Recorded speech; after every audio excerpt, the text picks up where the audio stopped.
অদূর ভবিষ্যতে এমন একটি ফিতনা প্রকাশ পাইবে যখন শায়িত ব্যক্তি উপবেশনকারী দণ্ডায়মান ব্যক্তির চাইতে এবং দণ্ডায়মান ব্যক্তি পথচারীর চাইতে উত্তম হইবে।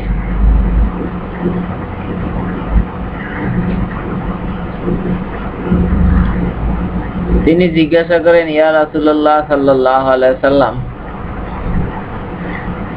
সেই সময়ে আপনি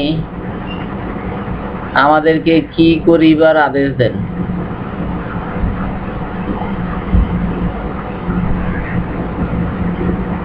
তিনি বলিলেন, সেই সময় যাহার কাছে ওট থাকিবে সে যেন তাহার ওটের সাথে গিয়া মিশে, যাহার কাছে বকরি থাকিবে সে যেন তাহার বকরির সাথে গিয়া মিশে।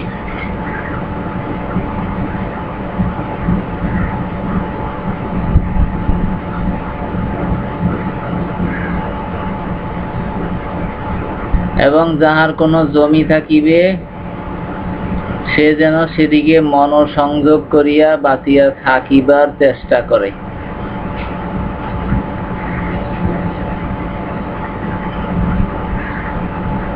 তিনি বলিলেন, যাহার এইসবের কিছুই থাকিবে না তাহার উচিত হইবে তাহার তরবারির ধার পাথরের উপর আঘাত করিয়া নষ্ট করিয়া ফেলা এবং যথাসম্ভব সেই ফিতনা অর্থাৎ অরাজকতা হইতে মুক্ত থাকা।